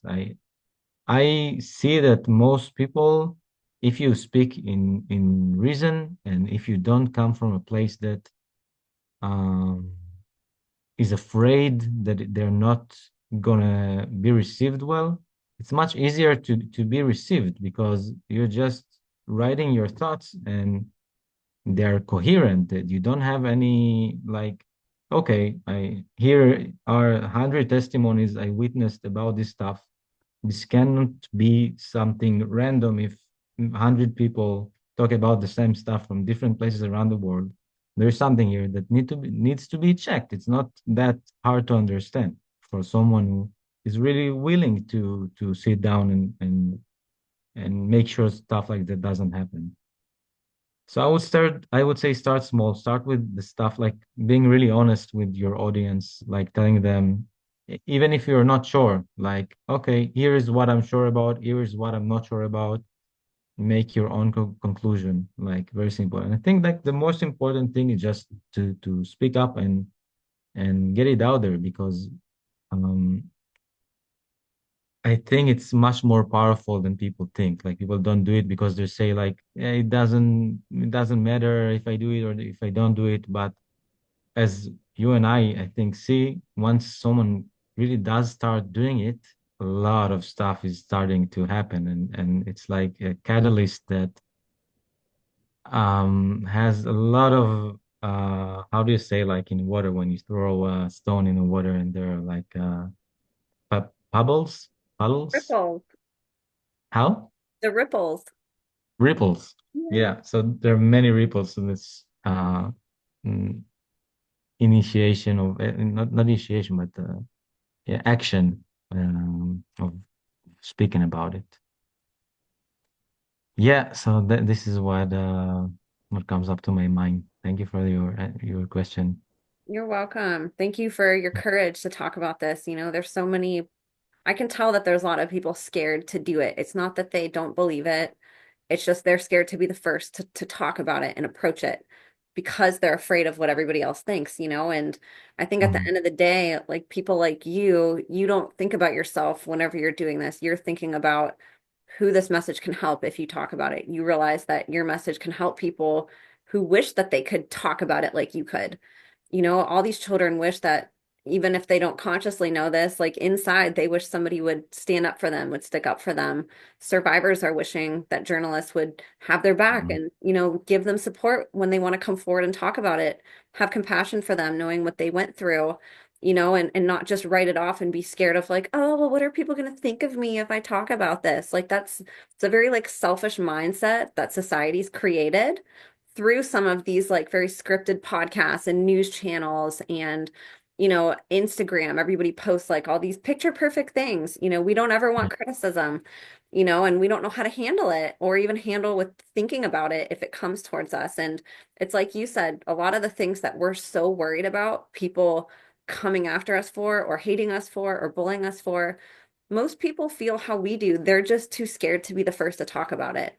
And so when somebody else does, usually the response is compassionate and they believe it. It's not, oh, you're crazy or you're a bad person or, how dare you talk about this? Of course, perpetrators are going to say that, but the response is generally like a lot of people are like, finally, somebody's talking about this. I was too scared too. I'm glad Daniel is. And so I think that that's a really great step to start small. And I love that you've put yourself on the line for that and like helped pave the way for this to now be something that people in your country have resources to learn about this through, and going back to your website, to all of your mission, what do you guys hope to accomplish and what are, some of your goals with starting this, aside from bringing awareness and kind of like what's next for this because this is a really big thing to bring to your country and even to the world, to share that this is happening in Israel. So we just Yael? started thinking about it because we never imagined that the the level of raising awareness would be so quick and fast. Tell them Uh, how many hits we have had.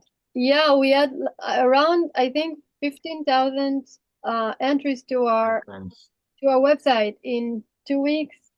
And most of Yeah. them are new people, not Yeah, like most same. of them are unique, uniques, if you say. Um, so yeah, it was, and it's even it didn't indexed in Google yet. I mean, they got the address and they clicked without even finding it on like. It's on page 2 right now on Google. So what I am personally very interested in doing, and we started working on it with the organization in Israel to raise awareness amongst therapists. We are both social workers, and as victims, we know how hard it is to reach out to a therapist, knowing that they probably would not understand and even maybe would not believe us because they never heard about ritual abuse before. And while I was in therapy, I always had this sense of question in my mind, like, does she really believe me? Or she's saying aha and thinks, oh, this woman is too crazy. I'm not sure about it. And till now, I'm not sure they all believed me. because I know if I would have been the therapist, it might be even harder for me to believe, because if you never heard of this before, it sounds like somebody is psychotic or something. It's making things up. And it just can't be. they make sure to plan what they do so it sounds, they might use something like virtual reality and drugs, and tell you that you're being kidnapped from a different um from the galaxy or something like that, so that when you'll tell that, it will sound crazy. Or I've heard sometimes they make like whole sets, like you're in old Rome and everybody's dressed that way, and they still do the ritual, and they bring the children there, and the children, they don't know, so they might tell you, we went back, and you think, no, that's impossible. But there's a lot they can do to make sure you sound unreasonable. So you have to take that into consideration. So we want to educate more and more therapists in Israel about ritual abuse, about DID, about how to deal and how to treat ritual abuse and DID survivors. And we're gonna do it, I think, in the coming year. I hope it will get, and now it's gonna be much easier for us after the article and after all the drama that is going on right now, because everybody's speaking about it, so they would know about it somehow. They must hear about it somewhere, so it's gonna be easier than we thought before. And for me, it's the thing that is doable. It's easier to do, and is something that is very, very important, because right now most of the survivors, they have nowhere to go to. If they go to a therapist, they don't even know if they believe them, and it's very hard. When they reach out to us, we have no place to To refer them. refer them. And the Rape Crisis Center don't know a lot about it, but they're interested in learning more. Yeah, we're in touch with the Rape Crisis Center in Israel. We want to tell them more about it. We want them to spread the word all around the country. And they have many resources, so they can do it much better. And Daniel, you want to say more? I think the most important thing is just awareness. Um, like this is the simplest answer to this problem. Once enough people will understand what's going on in simple terms and in coherent language, things are going to start to change, because it cannot continue once people understand that, oh, wow, that there is a really, really big problem and many people are getting hurt. And it's like it's the source of all the other problems. Sorry. So I think awareness is the key concept. Like a lot of other survivors and voices inside this kind of resistant movement, I don't know how to call it, are like, okay, we should really turn up the pressure on the police or turn up the pressure on the court system, which I think it's amazing, and each one of them is amazing by itself. But I think the base, um, like the most basic thing is just awareness, because all the other stuff will just happen organically once enough people understand what's going on. So this is my approach.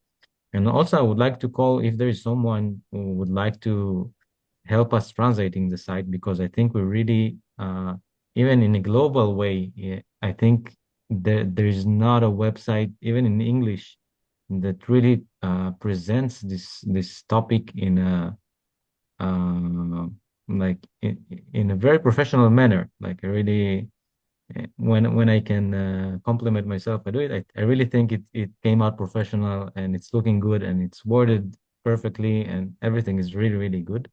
And I think, it started actually by taking I actually started doing a website in English before I met Yael. I started doing like a website only of testimonies. I wanted to I collected about 100, I think 120 testimonies, and I wanted just a page that shows.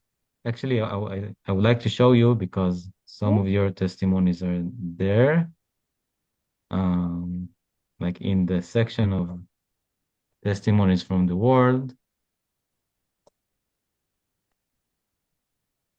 Just to show someone a page like that where you can scroll and scroll and scroll and scroll, and another testimony and another testimony and another testimony, and you can't, like, and it's a lot thanks to you, because of many of these stories are here thanks to you. And I think once you see that there is no question, like, how can you say this stuff isn't real when it's endless. It's endless today. Like, there's so much information out, so many testimonies that you can't logically say it doesn't happen, and on a large scale. So I think if anybody wants to help us translate the site and make it available also in English, we would love if you could reach us through Emma. And yeah, I think awareness is the key word here. But it's still you can still translate it in Google, and it's a Yeah, but translation. it's not perfect. Yeah. He like things perfect. Um, Also, can you show us the part of treating survivors, of helping survivors in Yeah.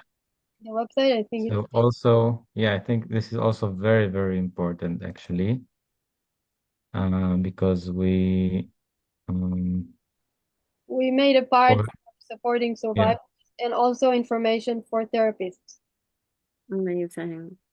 So yeah, unique and typical symptoms of victim of ritual abuse, like all the basic questions about how, and the basic questions someone who's recently uncovered memories or thinking about, maybe I have memories or I don't know.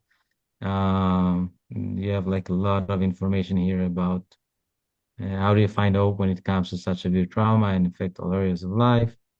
And we just did our best, to try to answer it, and use the chat GPT, who's, I think, in a way is the devil, but using it against itself to raise awareness to this cause. So it helped us a lot, but we checked it that is right. And also for therapists, which is also very important. Just This is a couple of articles from Israel, and we put here the series of interviews you did with what's his name? Forgot his name. John John Wooden. Woolley. John Mueller. Yeah, who is amazing. I think his work is one of the best works there are. Both of you, your collaboration is one of the best work out there for survivors and therapists to learn about this topic.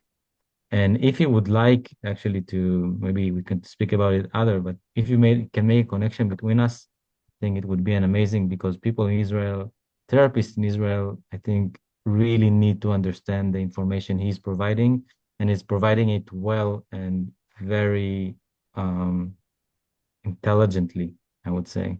So this is I would really love to connect with him and see if there's anything else here interesting. Maybe a little bit about the testimonies from Israel that came out until now. Yeah. So we have the one published on Bereshit, on Genesis newspaper, which I wrote. We have Nitza's testimony. If anybody wants to read Nitza's testimony, it's right here. We have H, who is a mother of four, testified that she experienced ritual abuse within the Chabad community where she lived as a little girl. Here there is like the original post where she talked about it. If you want, you can pause and read it. There was another one. This is all last week, like in the last week. Yael, which is also it also came out with her face and her full name. She testified to the trafficking and ritual abuse she was subjected to from an educational setting as a child. And she also posted a post on Facebook, which reached, I think, 2,000 shares, and which like crazy numbers for Israel, which is really, really small in population. So it doesn't really happen that much, I think. Yeah, it's like 5K likes and God. 1,000. Yeah, it's crazy compared to here. Yeah. Anything else, Yael, you would like to show No, about the website? maybe just our goals, because we talked about what we dream of achieving. Okay, so I'll let you introduce it. So the goal that we were thinking when we launched the website was first raising awareness, and the second was to strengthening and empowering the victims to come out and speak up. We believe that the more victims coming out, there would be no way to keep neglecting, and the government and everybody would have to comment, to say something. They would not be able to avoid it for long after so many survivors coming out. And we wanted to promote therapeutic centers to educate therapists about dealing with ritual abuse and DID. And also on the legal level, we want to encourage victims to go to the police and complain. But the problem is there were many survivors, I don't know how many, I know about some, and me included, that we complained, we went to the police, we told our story, and it was closed after a very short time with a very limited investigation, I must say. I mean, it's very hard to the police to not believe the victims while they are spreaded. And there is one in Tel Aviv and one in Jerusalem and one there and one there, and it's different police stations. They don't know about each other. They don't understand that it's a country-wide story. They don't connect the dots because everybody deals with his own cases. So we somehow, and we don't know yet how to do it, but we want the police to understand that it's a matter of the whole country, and they need to treat the story as one phenomenon, that they need to understand how to investigate it. It's nothing like anything they have experienced yet, I think. I think they never investigated anything like that, so they don't know even how to approach it. They need to find ways to approach it in a way that treats all the cases that they get in to Join them. to join them together and to treat them as one story. Even though I'm not sure every story is connected to the same network, but I really believe that they are connected somehow. And if anyone would complain differently, they wouldn't be able to really find evidence and to really work on it in the proper way. So we want somehow to make them understand that it's a unique story, and to teach them how to do that, so they could believe the victim, so they could treat it. They use the I don't know, the right tools to deal with it, and then hopefully there would be a big investigation, and we can all come and give our testimonies and get treated respectfully. And yeah, This is so amazing. I love that you guys put this all on one website too, instead of people having to look for some of this information. And I love that you're targeting therapists. It's really sad that the people that have the most impact to help survivors, including, leaders of religious institutions, no, these people are not trauma informed. So like almost every single safe space that survivors have to go after they remember their memories, turn them away because they're like, oh my gosh, like your story is traumatizing me, or I don't believe you, or you're crazy. Or maybe this woman is a bit crazy, doesn't sound right. And then they just let her go. And that's before the actual suppressing of someone coming up to the officer and telling him, leave this one out. Don't look at it. And which happens, I'm sure, all around Israel and the world. And like there couldn't be so many cases without in some way something like that happening, I think. Like there has to happen. And I also got like insider knowledge about people very high up in the police and maybe even people who are the head of the police and stuff like that who are probably in a way involved in some way of or another. So So, yeah. it's very complicated. Even before we reach this stage, it's very complicated to get even, in the desk and getting understood by the office, by the cop who takes the complaint. Um, yeah. Yeah, I really feel like listening to actual survivor testimonies is like how we wake people up to this. It's like how we were talking about earlier. People see stuff online, say on TikTok or these apps where people post like 1 minute videos.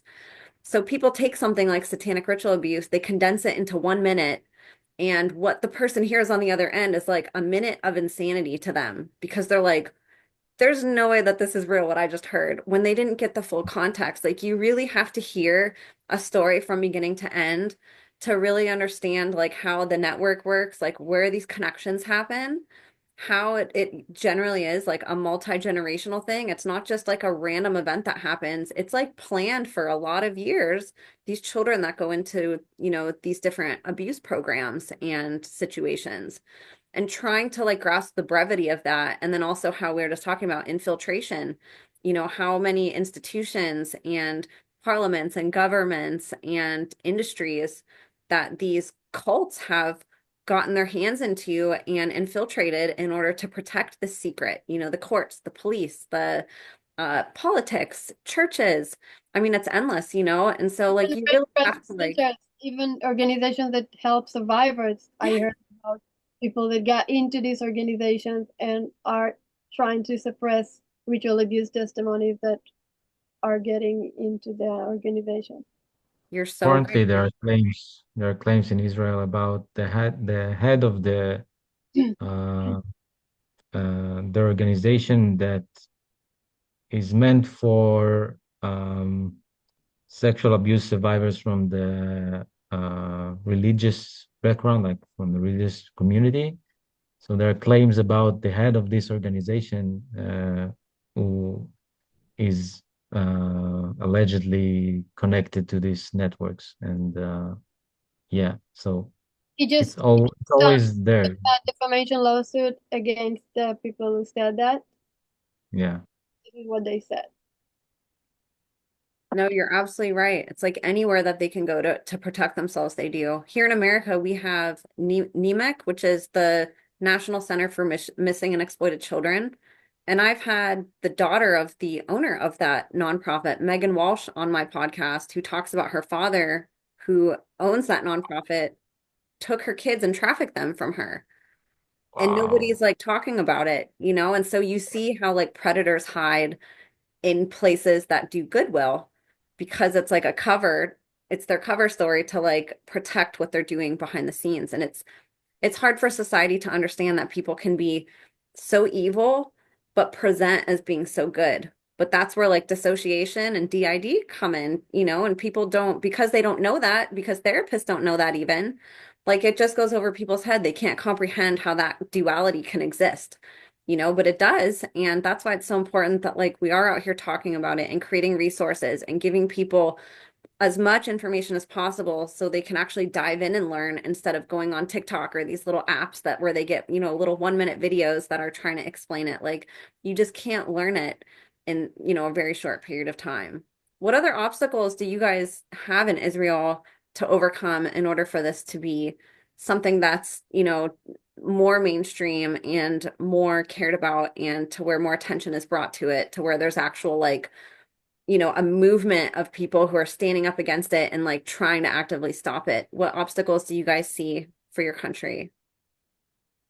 I think the biggest obstacle is like getting people together to work for a single cause. Like this is the most complicated task anyone can think of doing because first of all, survivors are complicated, and working with survivors is complicated and demands a lot of energy and a lot of attention and a lot of patience to work with them, and trying to bring them together to act on the cause together is very, very, very hard because of the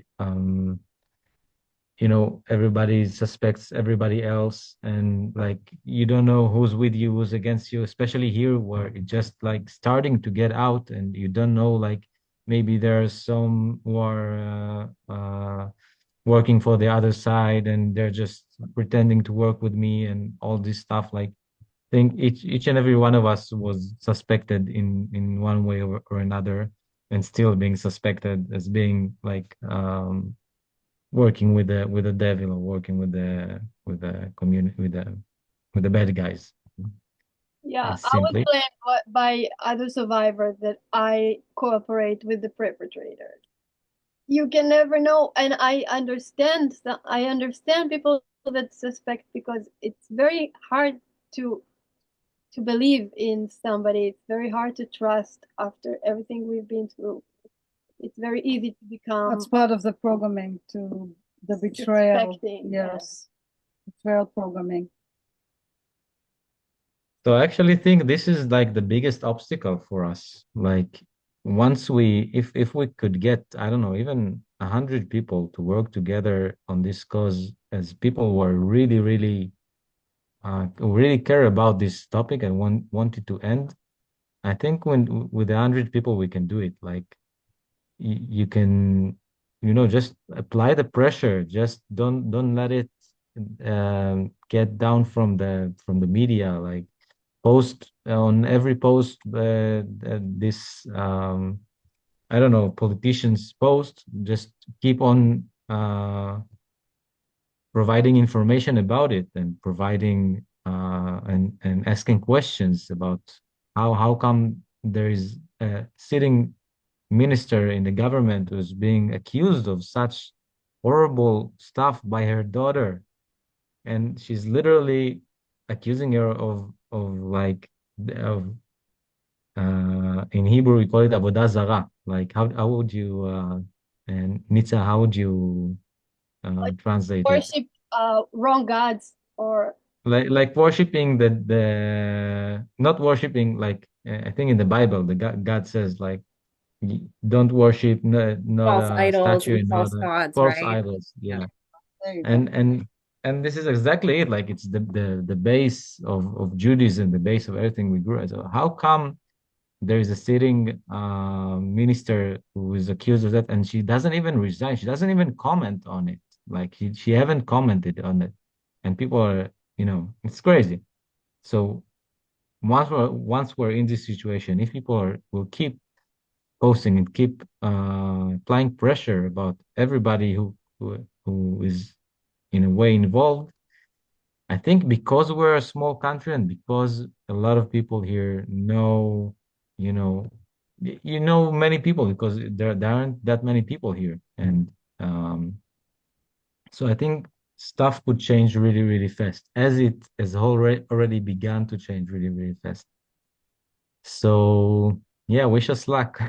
I think I think really if stuff will start surfacing here, it will affect the whole world, because of the fact that Israel is like in the center of so many stuff, even if it's, truthers who say like Israel is the one who is controlling the world, which maybe, I don't know, maybe the government in Israel is really like the center, even though I think it's not like a specific center, but few centers, one in the Vatican, one in the Washington, D.C., one in London. and they're all connected in a way. But I really do see like why people would say that it comes back like the origins is from people related to Judaism, because Rothschilds and every stuff like that. Um, I But I lost my have to train of thought. add that Yeah. there is a Nazi connection to the cult. In fact, um, I talked with the ex-cult Svili, and one of the things that she said was that the network they call, when they're able to bring the new world order, it's going to be the Fourth Reich. So if that was a Jewish thing, where it doesn't even make sense because of the Holocaust and so many Jewish people that were hurt. But again, it's the facade is Jewish or the facade is Christian, but it's really something different.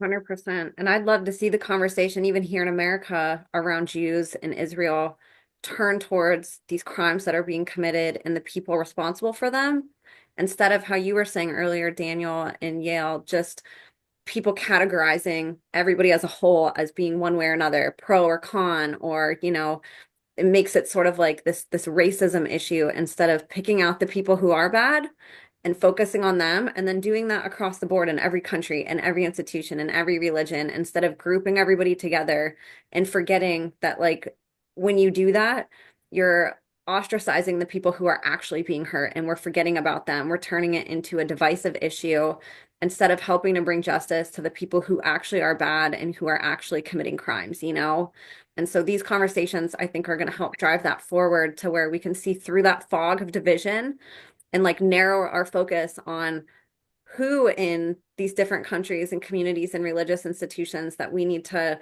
actually focus on, instead of lumping everybody together and pointing fingers at each other and being like, oh, well, you're this and you're that and you're pro this and you're pro that and you're Jews and Jews are bad, Jews are good, and just making it this like really ridiculous issue where like it doesn't even make sense anymore, like what you were just saying, Amanda. It's whenever you get down to it. So I really appreciate all the work that all of you are doing, and combating this and being really the first to champion a movement that has never existed before the way that it does now in your country.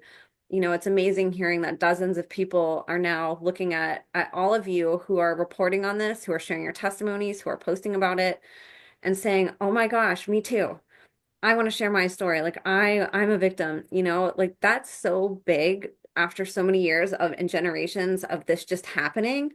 And then these victims just dying, never being able to share their testimony, just taking it to the grave with them. And then it goes down to their kids, and then to their kids. And there's just never a voice to anybody. There's never any type of, justice to these victims and to these survivors even who have to live with that and then be turned away from therapists who have no resources to even learn about what their clients are coming to them with.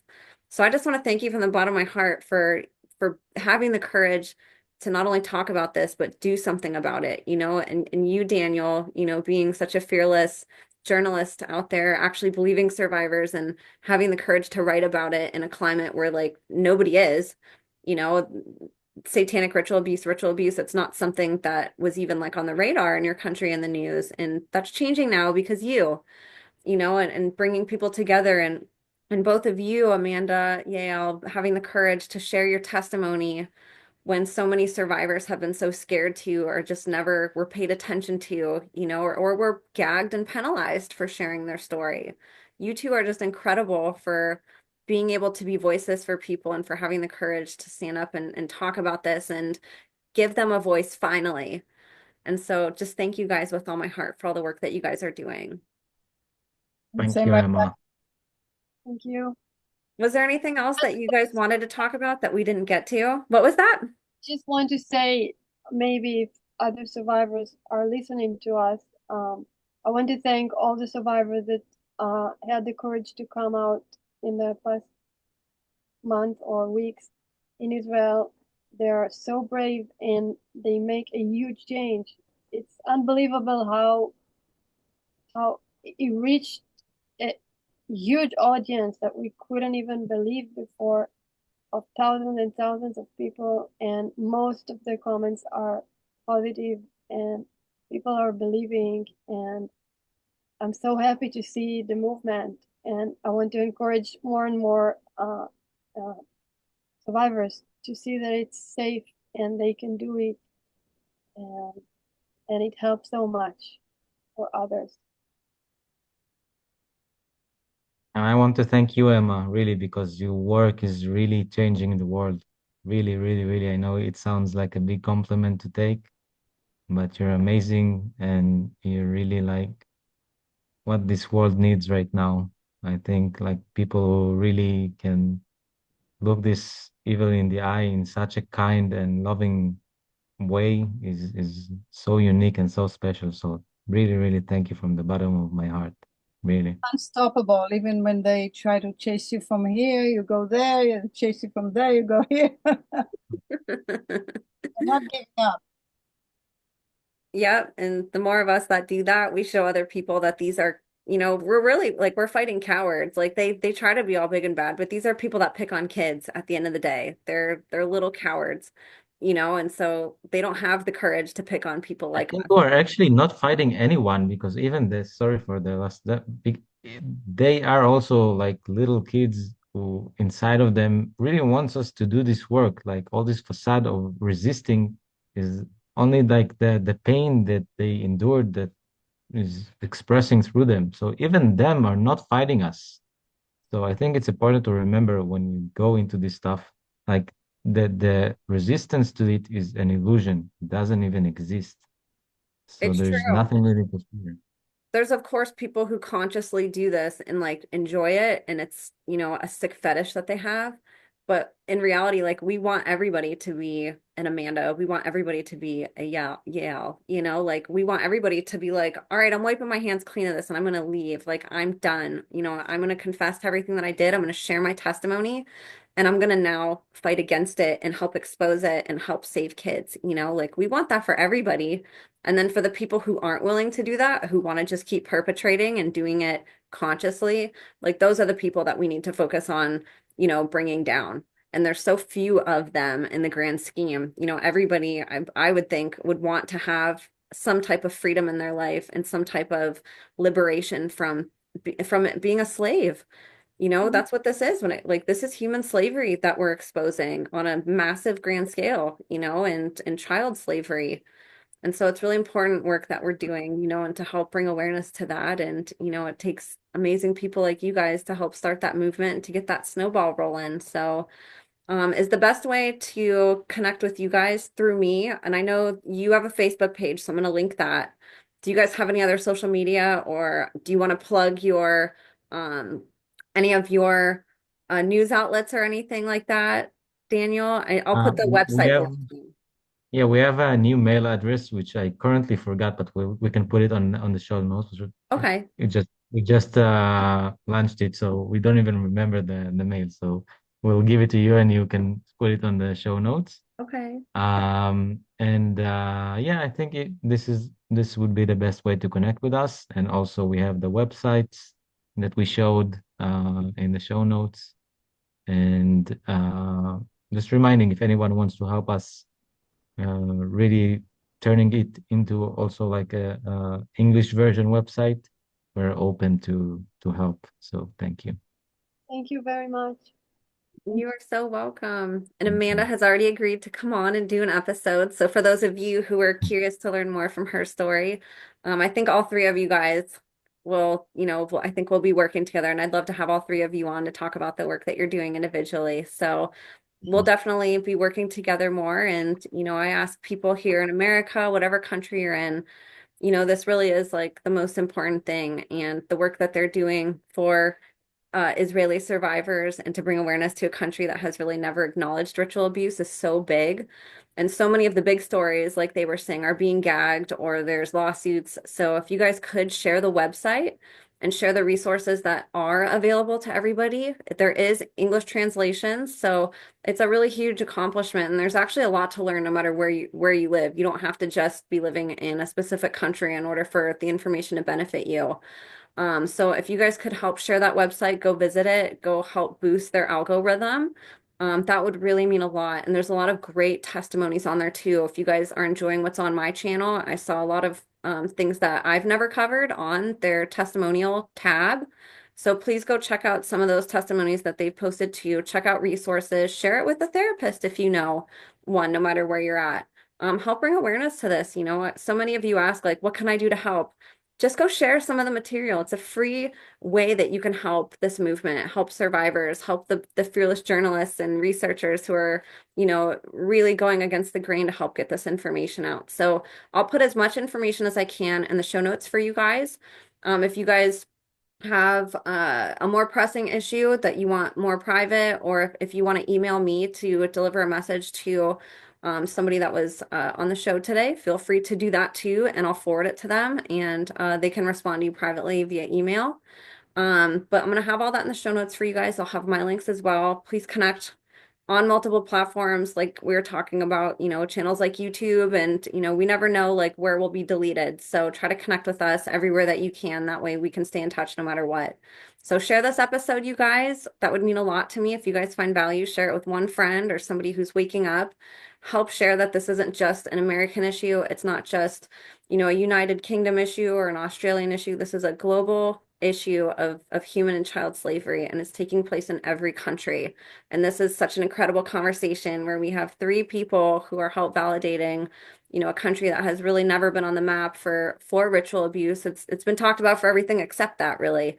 So this is a really big step in the right direction to help, you know, expose it here, and, you know, bring resources to survivors in this community, and to just help bring awareness that this really is a global issue. So you guys, we couldn't do this without you. Thank you so much for listening. God bless you, and we will see you next time.